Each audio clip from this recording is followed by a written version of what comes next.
as long as I've been in newsrooms, which hasn't been nearly as long as a lot of people in this building, I can tell you right now, this shouting match between President Donald Trump and Ukrainian President Volodymyr Zelensky, including Vice President J.D. Vance, this is going to dominate headlines today. People are going to hear about this all day if they're connected to the news. Not just today. Not just today. Yeah, this one's going to have some reverberations. Oh, yeah. And I have been, over the past week or so, reporting on the Ukrainian American and Ukrainian reaction to this here in Washington State. One of the reasons is that Washington State has agreed to resettle a lot of the refugees who have come from Ukraine because of the war. And in fact, I've spoken with some of the people, some of the volunteers who have helped them. There's an office in Skyway, Ukrainian Community Center of Washington, who has, I believe, to date, since the war started, helped 23,000 Ukrainian American refugees resettle here. Wow. And so for people who aren't aware yet or haven't been watching the news, what happened was, in that standard thing you've seen a million times, when the president of the United States and a foreign leader or foreign leaders do the what they used to refer to as the grin and grab in front of a bunch of reporters, it tends to be a perfunctory gesture that we're working together to solve X big problem. This one did not go like that whatsoever. No, it didn't. And this is just like the latest escalation in this series of diplomatic relations between Ukraine and this second Trump presidency, where Ukrainian Americans in Washington were already feeling betrayed, they told me, after Trump had referred to Zelensky as a quote-unquote dictator. Now, more recently, he apparently was questioning whether he said that or not. We can't tell what his intention was when he went there. However, the impact to the morale of Ukrainians and Ukrainian Americans here in Washington is very real. They very much feel as if the United States has walked away from them. And this won't help. Take a listen to the audio. This just happening a few minutes ago. Your country is in big trouble. I know. You're not winning. I know. You're not winning this. You have a damn good chance of coming out okay because of us. Mr. President, we are staying in our country, staying strong from the very beginning of the war. We've been alone, and we are thankful. I said thanks you haven't in been this alone. cabinet. You haven't been alone. In this cabinet. We gave you, through this stupid president, $350 billion. You voted we gave for you your military president. equipment, You and you voted men for are your brave, president. but they had to use our military. What about If you didn't have our military equipment, you invited me if you didn't have our military equipment, this war would have been over in 2 weeks. In 3 days, I heard it from Putin. In 3 days. This is something Maybe new. less. In 2 weeks. Of course, yes. It's going to be a very hard thing to do business like this. Again, I tell you. just say thank you. Woo, makes me want to hear the rest of it. This is so, did he call him stupid? Did Yes. Trump call him stupid? He said, you're stupid. Wow. Yep. Wow. Yep. I'm kind of, this is the first, so all of you listening, this is my first time hearing it. So I'm just kind of, getting my jaw off the floor. I mean, this is the thing. So if you want to draw a through line from why Meta nuzzled up to the Trump administration, why Jeff Bezos nuzzled up to the Trump administration, why these people with less at stake, honestly, than Ukraine has, way less at stake. Just that with them, what's at stake is money, not lives. With Ukraine, it's lives.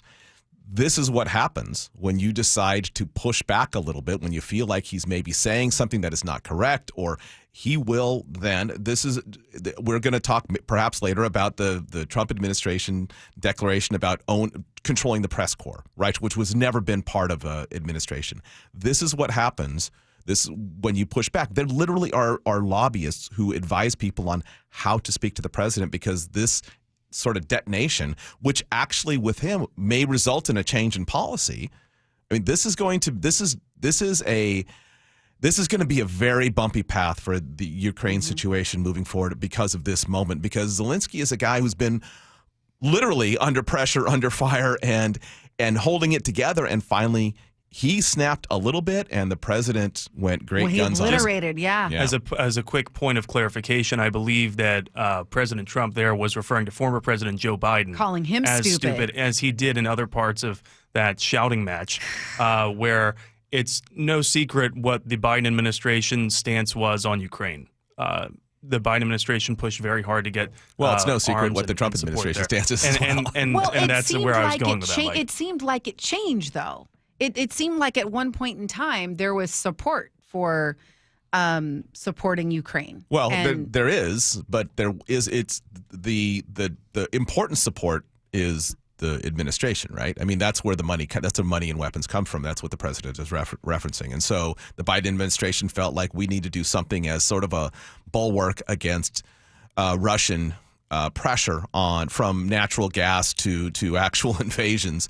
And President Trump feels much more sort of aligned and akin, and he feels like Russia could be a valuable ally. And so it has completely flipped the script on the Ukraine. And there's a lot of history here, going back to at least Trump's first impeachment, where, if you recall, there was a phone call that was flagged between Trump and Zelensky. That's right. Okay, right. Where they were talking about aid, and Trump had wanted an investigation launched into then his primary political rival, Joe Biden. Yeah, this one's going to get... So, folks, either you've heard enough and you don't want to hear any more about it, or you should lean in on this one because it is not going to go away anytime soon. Yeah, we'll try to pull more of that sound and have it a little bit later in the show. Let's get to some other top stories. I'll pull that up. Okay, there is a battle in Burien. Thank you so much, by the way, Sam. There's a battle in Burien regarding the minimum wage laws. And I say laws because that is kind of the heart of the issue. The city just filed a lawsuit claiming that a ballot measure approved less than 3 weeks ago by voters is unconstitutional. At the start of the year, the city's new minimum wage law kicked in at $21.16 an hour for businesses with more than 20 employees. Measure 1, passed earlier this month, would put Burien's minimum wage at $21.10 an hour, regardless of business size. And there are some other key points to that, too. Katie Wilson is with the Transit Writers Union, a group that helped lead the charge for Measure 1. We don't believe that this lawsuit has any merit whatsoever. And, the city has been trying to mess with this citizens initiative really since the beginning. So we're not surprised that this lawsuit is here, but we're confident that we'll prevail. KIRO 7 TV reports the initiative is set to take effect at the end of March. And I want to get your thoughts on this, Mike. But first, I want to point out that in addition to this Measure 1, that the Citizens Initiative, I'll put that in quotes, it's $21.10 regardless of business size. And it also doesn't allow the businesses to use tips or towards that minimum wage. Yes. Whereas I want to say the one from the city does allow that. Right. And the city's argument is that we came up with this law getting input from businesses and citizens and came up with what we thought was the right balance, and that this one takes it, maybe feels a little bit like it doesn't strike that balance. What are your thoughts? Yeah, I've got a lot because I actually pay the Seattle minimum wage, right? I mean, I own a business that does that. And so...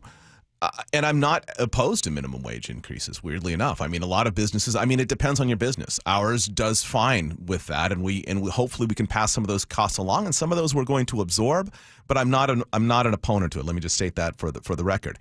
However, I'm not sure on one very basic point why Burien's minimum wage needs to be higher than Seattle's. It seems to me like Seattle is a good marker for that's $20.76, so it's $1 higher under the new proposal or the new initiative.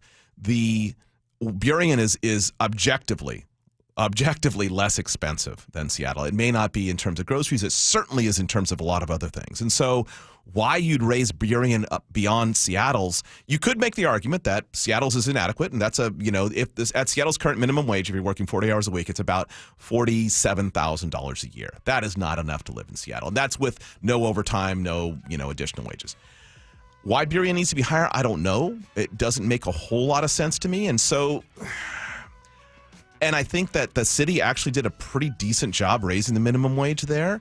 I'm not entirely certain why this initiative, one, passed. I'm kind of surprised, and two, why it's necessary laid on top. But I don't understand the constitutional violation, though. They said that because you have two conflicting minimum wage laws now. You have the city one, and then you have the Citizens Initiative one that was put on the ballot recently. Right, but I'm not sure how that ties to the Constitution. Yes. Okay, that would require an attorney, someone smarter than me. Yeah. But I want to say, you know how you have those moments where it's like, I want to make my point, and you're like, my point just left the station.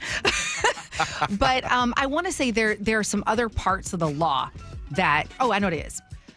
The city's one, they're estimating only about half of workers would be able to take advantage of it because of all the exemptions. Right. So the Citizens Initiative is like, we want to get rid of some of these exemptions. And the weird thing is, I'm actually in favor of the Citizens Initiative to that degree. Not the rate wage hike, but the exemptions. I mean, that Seattle has no exemptions. I mean, you're paying it regardless of the size of your business. It's going to be harder on some businesses than on others. It seems to me in Burien, this would have made some more sense to take away the exemptions, but leave the wage a little bit lower. That probably would have been not a direct split, but it would have been a fairer split. It's the exemptions, I think, that they have a good point about. Okay. Time flies. Boy, what a 20-minute segment. That was something. Thank you so much for listening to the Gee and Ursula Show. When we come back, we're going to talk about the Oscars. Now, if you're like me and you don't really track that kind of thing, we're going to cover it in a way so that you'll be able to talk about it, knowledgeably, have some... Precisely. Yeah, exactly. Even though we've not seen the films. Exactly.